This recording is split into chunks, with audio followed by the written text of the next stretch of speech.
depressed, suicidal people of Reddit, what keeps you going and what would you recommend doing if those thoughts come to your mind?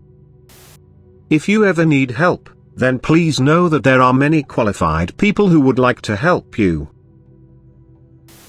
I wish I knew the best answer for this. I just hope things will get better, and tell myself to stick around because things could change. I could change too. I think of my friends too. I really hope you'll get through this, bro. You can DM me all the time if you need someone to talk to.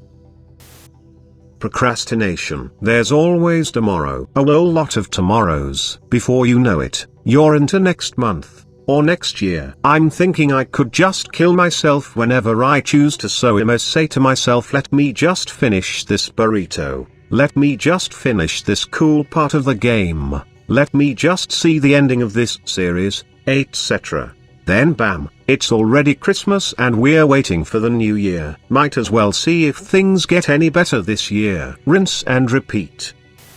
I was in a bad way a few years ago, and the thought crossed my mind a lot. I didn't want to go, though, before I had seen the end of Dragon Ball Super, or until Kingdom Hearts 3 came out. Little things like that became important milestones for me, and I found myself looking forward to the next thing, and the next, until finally the thoughts were no longer a problem. I was waiting till Cyberpunk 2077 came out. Now I'm fueled by indignation and rage. I realized there's a difference between wanting to commit suicide and wanting to not be alive. The hassle of committing suicide kind of kills it as an option to deal with the depression. It's like I'm too depressed to commit to committing suicide. Also, I've recently had the serendipitous fortune of running across a series of images of suicide victims, mostly self-gunshot victims. That shit is horrifically violent. I can't commit to making my wife finding me that way. I've held a gun to my head, but it's just way too violent to have that mess be the last thing you leave behind. I've thought about jumping from bridges, but you read some of the stories about EMTs having to recover bodies and I couldn't do that to strangers either. A lot of my depression is exacerbated by feeling alienated by my peers and my family. It feels like no one sees you. I wrote a short story about it, about being invisible. The takeaway though, was that just because you're invisible it doesn't mean you're not there. You are a person, and that comes with a minimum amount of self-worth and self-respect. And that means practicing self-grace, and self-compassion. The same amount you would give to any friend or any person you would consider a friend if you had one. You can be alone, you can be broken and not fit in. You can have no will to live, but that doesn't have to be the end of your story. Edit. I never anticipated this response and all these awards in the middle of the night. Thanks to everyone. Much love to all the sad souls out there keeping it up one day at a time. I don't know if any of you are interested in reading my thinly veiled invisibility story, but message me and I'll message it back to you. I wouldn't even consider myself an amateur writer, but it's for a class. I'm trying to replace my addictions by pursuing things I love, and my wife said it's good. Edit 2. So Reddit stopped me from individually responding to each of you. I'm going to share my story as a comment on this thread. Hope you find it and it is received well.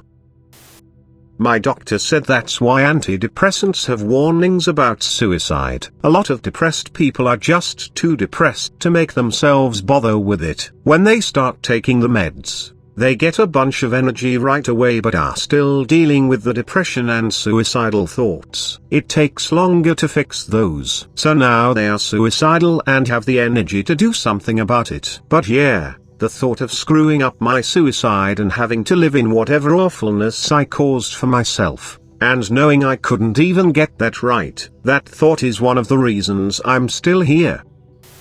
My therapist gave me similar advice concerning our game plan to tackle my depression, addiction issues. He said your addiction is how you're coping with depression. And we had to deal with both at the same time because if I removed my addiction without replacing it with a healthier coping mechanism to reduce my depression it could put me over the edge. Definitely didn't see that kind of advice coming.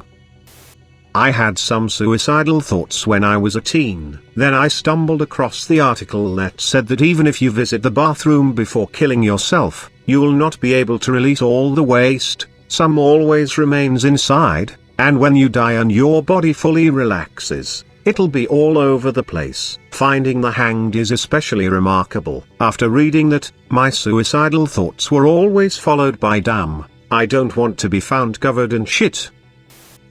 I know your feelings. I tried to commit suicide about a month ago. Drove out to the middle of nowhere, hopped in the back of the car, took a massive 4-oxycodone plus other meds overdose, somehow survived. Doctors were shocked that I managed to 4 gram of oxycodone and several grams of other pharma drugs. It's like I wasn't supposed to die and I have to continue, live daily pain. But yeah, that's life. Have to go to the pharmacy every day now. They don't trust me with meds. Never felt calm and contentment like I did in the 24 hours leading up to overdose. Just yeah, surviving made me think I was supposed to live. No one cares thou. Still alone, just need to make it to the next goalpost, one day at a time. Did something similar except with a gram of fentanyl and 80 milligrams of oxycodone. I was alone in my room, was in the midst of a massive opioid addiction and lost my girlfriend of 3 years. Fell out and woke up in my bed with a puddle of blood that leaked from my nose, and it was 2 days later. Nobody would have found me for weeks, and it horrifies me to think about to this day. You said it perfectly. It's like I wasn't supposed to die. I also live in daily pain. I'm still alone. Nobody wants to spend time with me, but I've since overcome my addiction and am 32 days clean as of this morning. I've also never felt calm and contentment like this. It's just one day at a time, alone with the gods. We'll make it through this, man. Yeah, I lost my girlfriend too. She overdosed after our best friend was murdered. 2020 was a super rough year. I just lost all will to live and it just kept getting worse. Opioid addiction is the toughest thing I've ever faced. However, the doctors think I'll likely need it forever due to injury and a surgical mishap. Just on 3x collects a week instead of monthly scripts. Honestly, I don't mind it. I was usually going through them way too fast, and this keeps me stable and controls my pain. I'm not sure if I'll ever be able to come off them. How did you manage it? Yeah, I woke up after a day and a half. No one would have found me for months or years where I went, planned it down to the detail. It was a beautiful place. You feel the same as me. The calm was overwhelming, and being able to keep that calm has kept me alive, I think. I'm happy to talk anytime, fellow soul. Smile. We do it one day at a time. I''am. Glad you commented. Tell me what you think. The Invisible Boy. The best part of my day is going to the beach to watch the sunset. Watching the day turn into night makes me feel less invisible. In the blackness of night, everyone is invisible.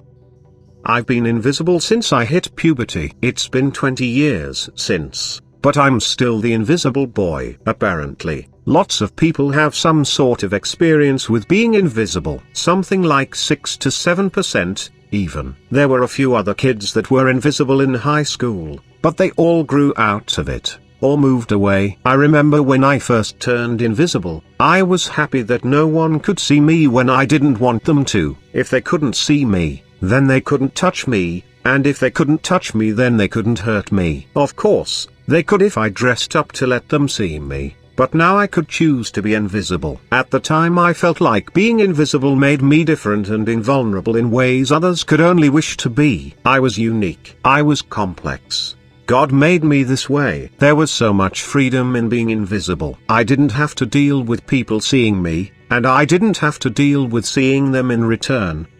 For a long time, I wore clothes all over my body, and a mask over my invisible face to try to blend in. I enjoyed being able to pick out what kind of mask I wanted to wear any day. Even if I was starting to forget what my face looked like, I could wear whatever mask I wanted so that people could see me how I wanted them to see me.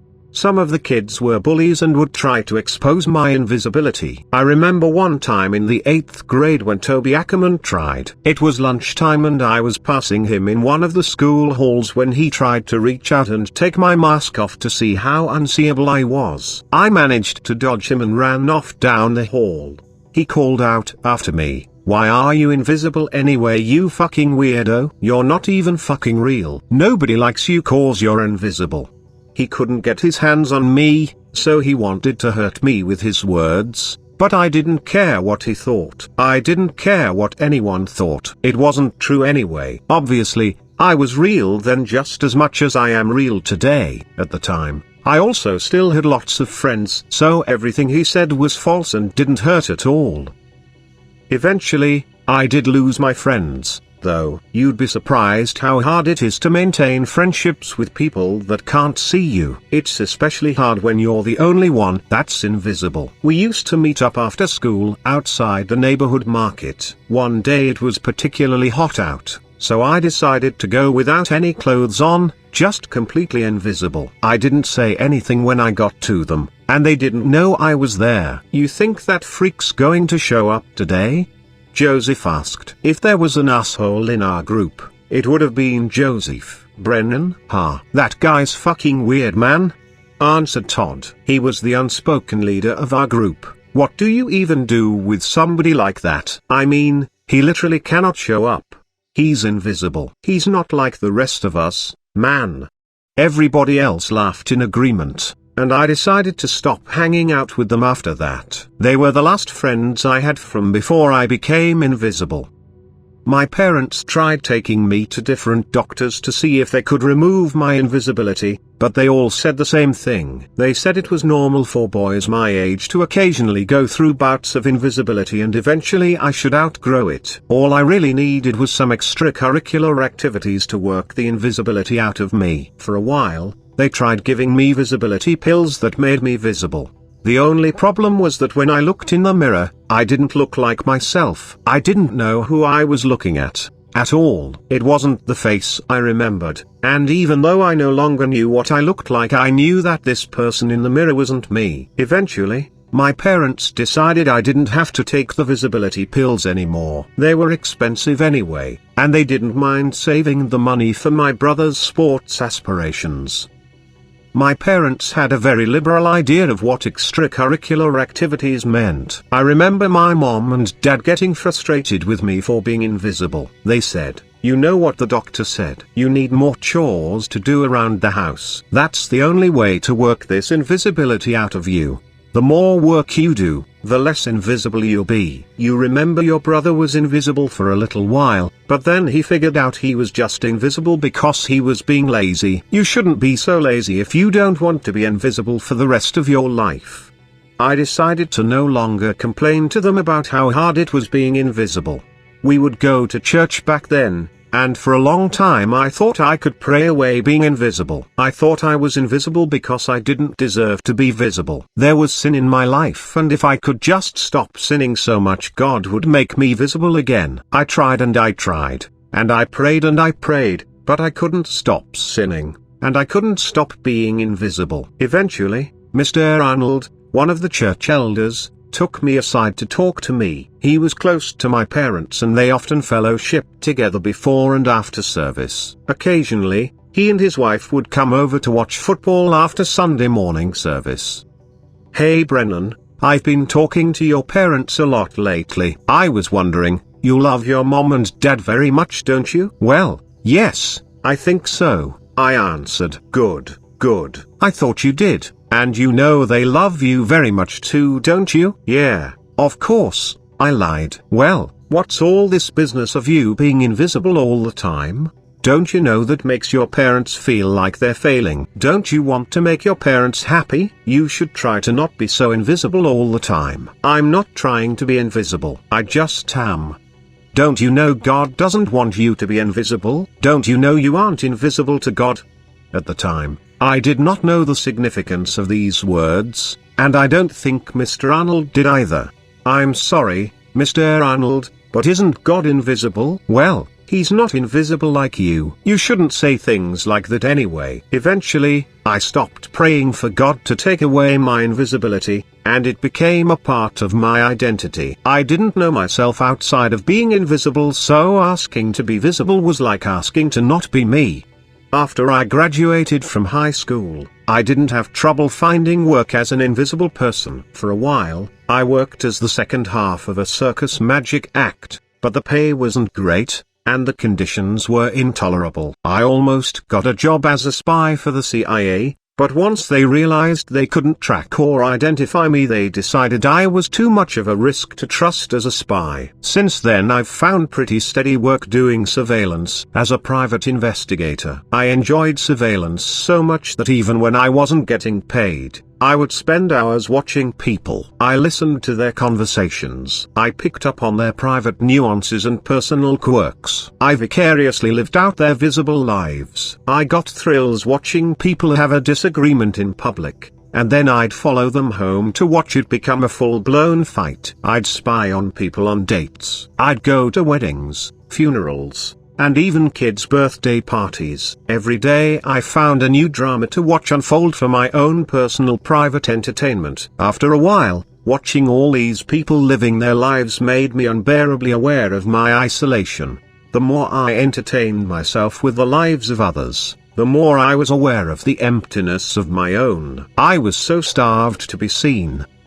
When you're invisible, no one sees you. No one sees you and no one wants to see you. How could they? You're invisible, so you don't even exist. You're not even real. Eventually, you get used to no one seeing you. You get so used to no one seeing you that you want no one to see you. And even on the occasion when you do so desperately need to be seen, the idea of people seeing you is terrifying. If I could be seen, I wouldn't know how to react. I wouldn't know how to cope. Who would they even see? My identity is wrapped up in being unseen. I stopped following strangers' lives. Eventually, I found myself sitting in my apartment with the lights off. You don't feel invisible if all the lights are off. After so long, I decided to not let my invisibility trap me to my apartment. That's when I decided to start enjoying the whole world having its lights turned off. I would go to the beach to watch the sunset. Today I walked the trail to the beach and met an old man sitting on a bench. It looked like he was staring right at me, so I approached him. "Are you looking at me?" I asked. "Well, why wouldn't I?" he retorted. "Because I'm invisible. How can you see me?" "See you? Ha ha, I can't see you, son. I can't see anybody. I'm blind." "Then why are you looking right at me?" "Because I heard you stomping down that trail." "I can't tell if you are invisible or not. As far as I'm concerned, everyone's invisible. At least when it comes to seeing them, that is. Hearing, I can hear you just fine." "So, you can't tell I'm invisible?" "I can't tell, and I don't care either. To me, you're no different from anyone else. Feel free to take a seat if you'd like." I sat down, and we watched the setting sun. After a while of watching the sunset, I asked him, "Wait, if you're blind, why are you watching the sunset?" "I don't have to see the sunset to know it's there. I can feel it on my skin. I can feel the change in the wind. I can scent it in the air. I can listen to the change in the songbird's tune. Just because I can't see the sunset, doesn't mean it isn't there. I could say the same about you. Just because no one can see you, it doesn't mean you aren't there."